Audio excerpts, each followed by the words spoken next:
Sir, जो 6 बागी विधायक हैं आपके, बीजेपी का दामन थाना है, और अभी चुनाव भी लड़ने वाले हैं।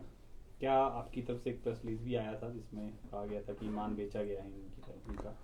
क्या लग रहा है अब जो उपचुनाव में कांग्रेस को कामयाबी हासिल होगी और इनको सबक सिखाएगी जनता?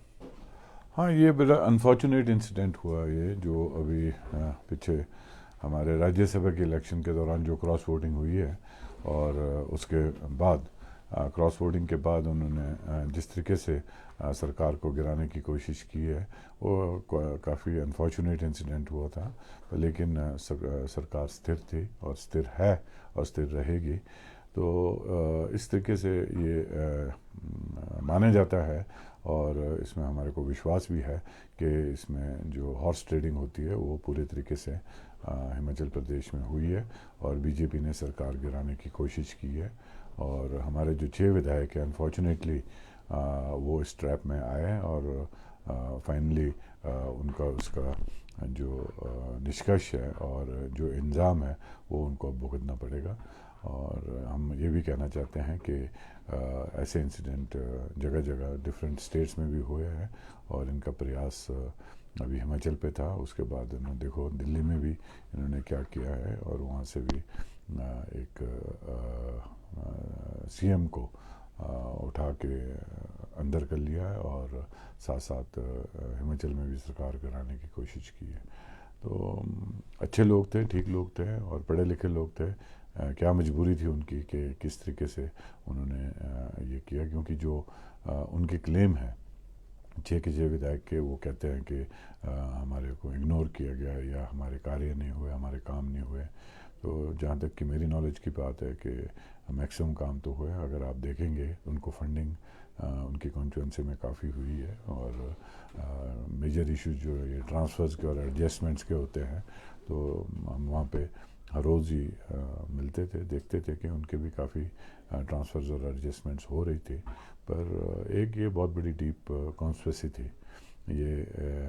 ये मुद्दा नहीं है कि वो इग्नोर किए गए थे या उनके काम नहीं हुए थे, पर ये एक सेंटर गवर्नमेंट से खेली हुई एक बीजेपी की बड़ी हाई एंड कॉन्स्पेरेसी थी। क्योंकि वो जिससे कहते हैं कि हम कांग्रेस मुक्त भारत चाहते हैं, तो यहाँ की जनता ने अभी 1.5 साल पहले चुन के भेजा है लोगों कांग्रेस पार्टी को, तो उसी को गिराने की उनकी एक प्रयास रहा है। और जिस तरीके से हमारे स्टेट में बीजेपी की नेतागण जो कह रहे हैं कि हम गवर्नमेंट गिराएंगे, हम आएंगे, तो वो दर्शाता है कि उनको कुर्सी की कितनी एक भूख है, और वो कुर्सी पे कैसे आना चाहते हैं, चाहे हुक और क्रुक से। बीजेपी अभी भी कह रही है कि सरकार बचेगी नहीं, और हम लोकसभा के साथ साथ विधानसभा में भी हिमाचल में सरकार बनाएंगे। कुछ और विधायक भी उनके संपर्क में, इस तरह का दावा लगातार बीजेपी कह रही है। क्या लग रहा है कि हाँ, हम सरकार हम को कोई इतना खतरा है? हम इतना कहना चाहते हैं, और कि कांग्रेस की सरकार पूरे 5 साल निकालेगी। और अभी जो हमारे विधानसभा के इलेक्शन होंगे, उसमें हमारे कम से कम मिनिमम 6 में से हम कोशिश तो 6 की करेंगे, पर 4 या 5 ज़रूर हम जीत के आएंगे। और जहाँ तक कि बीजेपी का कहना है कि हम 4 तारीख को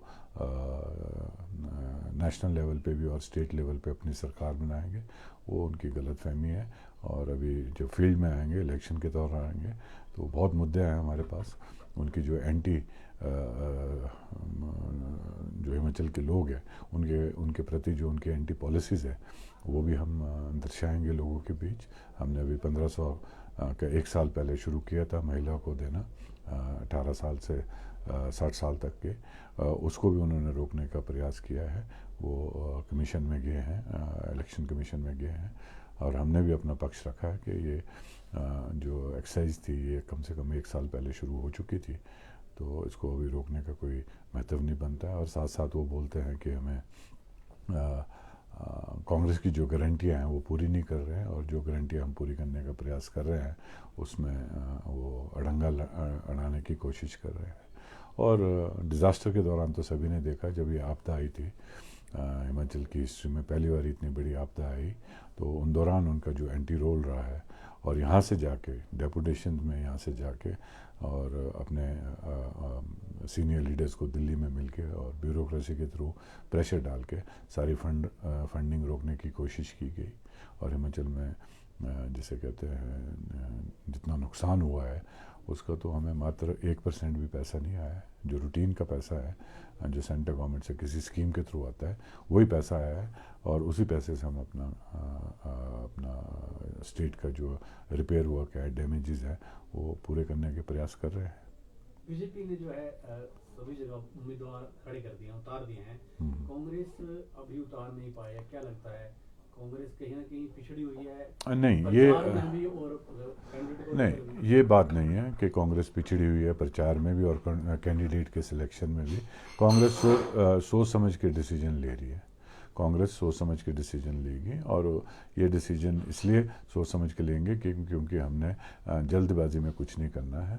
बीजेपी को ये कार्य करना बहुत ज़रूरी था, और उनको टाइमली कैंडिडेट देने भी ज़रूरी थे, और बाहर लोगों के बीच जाना भी ज़रूरी था, क्योंकि उनको मालूम है कि हम एक बहुत ही वीक फुटिंग पे हिमाचल में है, और वो जितना से ज़्यादा टाइम वो उनको चाहिए था वो उसको लेने की कोशिश कर रहे हैं, क्योंकि उन्हें अभी पूरा प्रयास करना है, क्योंकि इस टाइम उनकी जो पोजीशन है स्टेट में वो बिल्कुल ज़ीरो बन चुकी है, और अब यहाँ से आगे उनको वक्त भी चाहिए, टाइम भी चाहिए। तो जल्दबाजी में उन्होंने टिकट भी दिए, और जल्दबाजी में वो आगे प्रचार में भी निकले हैं और उल्टी सीधी बातें कर रहे हैं। अगर आप उनके प्रचार को सुनेंगे तो उसमें उनका कोई कहना नहीं है, मुद्दे पे कोई बात नहीं हो रही है, बस सिर्फ बहुत हल्का सा और जिसे कहते हैं बगैर मुद्दे का प्रचार उनका इस स्टेट में चला है। शिमला उन चुनिंदा शहरों में से है जहाँ पर पानी जो है महंगा है, और हर साल जो है पानी के ऊपर जो है नगर निगम शिमला टैक्स लगाकर 10% उसमें हाइक की जाती है। तो इसको लेकर कोई विचार किया जाएगा कि कोई लोग जो है लगातार शिकायत करते रहे हैं इसको लेकर? ये एक बड़ा, जैसे मैंने पहले भी आपके माध्यम से पब्लिक में ये इशू उठाया था कि ये एक बहुत गलत एक एग्रीमेंट साइन हुआ है। ये एक वर्ल्ड बैंक के साथ प्रीवियस गवर्नमेंट ने, जब ये स्कीम का ये चल रहा था पानी को उठाने का, और प्रीवियस गवर्नमेंट में ये फाइनलाइज हुई थी, क्योंकि प्रयास तो ये बहुत पहले से चल रहा था, शिमला में पानी लाने का राजा वीरभद्र सिंह जी के टाइम से चल रहा था ये प्रयास। तो जब ये पिछली गवर्नमेंट में फाइनलाइज हुई है तो उन्होंने जो एग्रीमेंट्स बनाए हैं वो वर्ल्ड बैंक की शर्तों पे उन्होंने ये एग्रीमेंट्स बनाए, जहाँ की उनको अपने हक के लिए लड़ना चाहिए था। अब उसमें ये एग्रीमेंट में ये एक लॉ है कि हर साल 10% आपका बढ़ाएंगे, और 2025 तक, जब तक ऑगमेंटेशन पूरी नहीं होती है और डिस्ट्रीब्यूशन का आपका सिस्टम पूरा नहीं होता, तब तक आपके 10% बढ़ते रहेंगे, और एक बारी जब फुल कैपेसिटी में यहाँ पे जो पानी आएगा उसके बाद फिर ये डिडक्शन शुरू होगी और इसको नॉर्मल करने के, जो कि बहुत ही गलत है। तो अभी जो ये आजकल जो ये कि मुद्दा उठा हुआ है कि पानी के बिल नहीं आ रहे, तो अभी थोड़ी देर में इसी इशू पे एक मीटिंग है, मैंने सारे इनके HODs बुलाए हैं, और आपके MDs हैं, इनके GMs हैं, एक्सीएंस है, सबको बुला के उस इशू पे हम बात करेंगे कि अगर बढ़ाना है तो आप फैसिलिटी तो दीजिए लोगों को।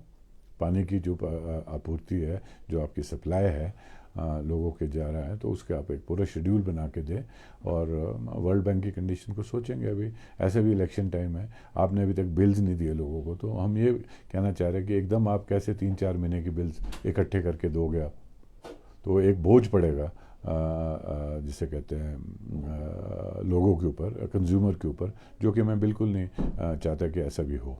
तो अभी इस मीटिंग में हमने आज डिसाइड करना है कि ये किस तरीके से हम इस प्रॉब्लम को सुलझाएंगे।